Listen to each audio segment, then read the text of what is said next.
इकोवॅक्सच्या vacuum आणि मॉप रोबोटचा review आपण बघू. हा डीबोट Y1 प्रो रोबो आहे. अमेझॉनवरून मागवलेला आहे. हा त्याचा बॉक्स आहे. इथे काही माहिती पण दिलेली आहे बॉक्सवर. हे वर्क स्टेशन रोबोचं आहे, जे की चार्जिंग पण आहे. त्याला आपल्याला पॉवर कनेक्ट करावं लागतं. केबल दिलेली आहे त्यांनी. आणि रोबोट इथेच प्लेस करायचा चार्जिंगसाठी. ॲटोमॅटिकली क्लिनिंग होतं. ॲप दिलेली आहे त्यांनी. आणि क्लिनिंग झाल्यावर रोबोट ॲटोमॅटिकली वर्कस्टेशन सर्च करून तिथे येतो. हा रोबोट आता ऑन केलेला आहे. इथे कंटेनर दिलेला आहे, ज्यात की वॉटर फिलिंग करू शकतो आपण मॉपिंग करायचं असेल तर. आणि फक्त व्हॅक्यूम क्लिनिंग असेल तर इथे जे मायक्रोफायबरचं क्लोथ आहे ते आपण काढून ठेवू शकतो. त्याची गरज नाही व्हॅक्यूम क्लिनिंगला.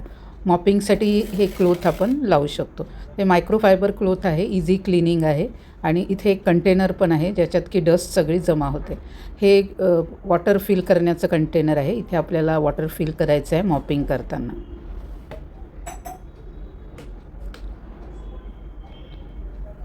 आता आपण मॉपिंगचाच डेमो बघणार आहोत.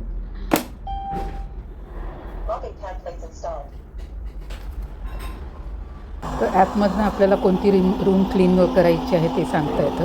आणि याचं मॉपिंग फंक्शन आता सुरू झालेलं आहे. तर इथे तुम्हाला दिसेल की पाण्याने तो पुसतो आहे, जे आपण पाणी त्यात टाकलेलं आहे, फिल केलेलं आहे. हा टेबल खाली किंवा फर्निचर खाली वगैरे पण जाऊ शकतो, जर त्याला सुटेबल असेल. त्याची साईजनुसार तो जाऊ शकणार असेल तर जातो. आणि क्लिनिंग कंप्लीट झाल्यावर ॲटोमॅटिक तो सर्च करतो वर्कस्टेशन आणि तिथे चार्जिंगसाठी येतो.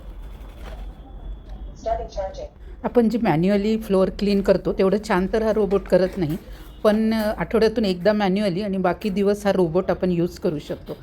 खाली इथे ब्रशेस आहे, ज्याने तो व्हॅक्यूम क्लिनिंग करतो. हे आपल्याला क्लीन पण करावं लागतं.